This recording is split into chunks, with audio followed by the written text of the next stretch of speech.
Welcome back. In this session, I'll show you how to host a website for free on Amazon S3. Okay, so this is not going to take a lot of time. It is going to just take 5 to 10 minutes to get the website hosted. Many of you will be interested to have a website created for either personal or professional requirement. And many of you might be thinking it is very tough to do that. But here in Amazon platform, you can even do it for free.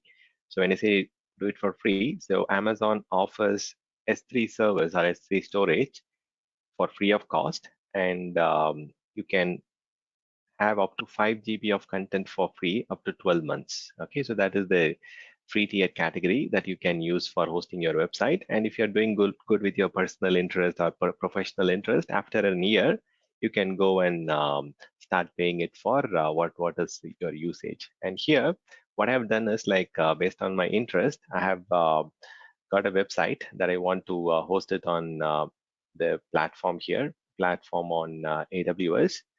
I'll show you how the web page looks like. So if I open up the index page, I just want to have a web page created for my personal interest, which is I want to have a Stan's Cafe, and I've got some images and I've ordered it in a cascading format.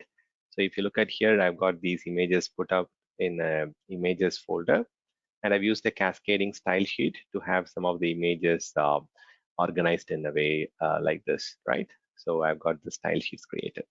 So I'll show you how to host this website for free on Amazon Amazon S3. So I'll go and create an Amazon S3 bucket. I'll just call it a Stan website 001. And I'm not going to make any changes here. I'm just going to say create bucket without any changes. And now, after I create the bucket, I have to upload these content into this S3 bucket. So here, let me just quickly refresh. Okay, so it has got the content now, which is already uploaded. What I will do now is, let me show you this. Okay, it is currently empty, and I'll just drag and drop these content from here. I'll click on upload, and then here I can just drag and drop all these content. Okay, let me do that. And totally like it is just 20 MB of content. I'll just upload it. So I have option where I can upload up to 5 GB, but here we are just uploading only 20 MB of content. So once after the content is uploaded, there are two steps that you need to follow. You have to go to your S3 bucket. Under the S3 bucket, go to the properties and go and enable the static website hosting. And when you enable the static website hosting, it gives you a clear message that the customers have to access this content, right? And what you have to do is you have to make all your content publicly readable. Okay, you should not give any further rights like modifying rights or any right permission should not be allowed. It's going to be just public readable access. I'll show you how to do that. So this is the index homepage that I've created for my website, index.html. And if in case the website is not accessible for a reason, we can also give some instructions on the error page stating like go and check your proxy settings, network, and all those stuffs, right? So I'm just going to save the changes here. And now I have to go and make the bucket publicly readable. I have to do it in two steps. First step, I have to go to the permissions. I have to first allow the bucket level access for public. Okay, I'll just confirm the public access for the S3 bucket. Now, within the bucket, there are some content for which I'm going to give a read permission. So we have to do it under the bucket policy. If I go and click edit, there are two options. You can directly go and type the policy. If you are not familiar with the JSON format, you can click on this policy generator. Here, I'm just going to enable S3 bucket policy, and the end users will be everyone, like because we are not going to limit, we are going to allow this website to be accessible for the general public. And the service that we are trying to host is Amazon S3. And here I'm just going to give only the permission to get the content or get the objects. Okay, don't give any other permission beyond that. This is more than sufficient. And for which bucket we are trying to give the access, you have to copy the ARN, Amazon resource name. So this is AWS S3 and this is the bucket name.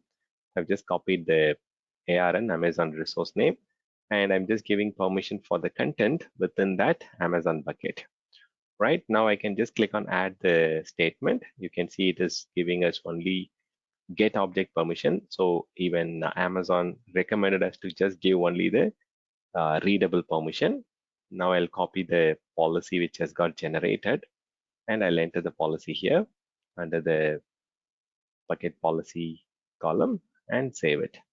Now, once after you are done with that, under the static website hosting, you might have got a unique URL for your S3 bucket, and copy this URL, and you can try to access your website. Wow. So you have the website that you want to have, and it's accessible now. It has got all the details that you have entered. Now, if in case you are not happy with having the generic URL, what you can do is you can go to the provider from where you bought the website. For example, I've bought my website from Freenom, which is a free domain name. There is another video in my playlist, in my YouTube playlist, where you can go and check how to purchase the free domain.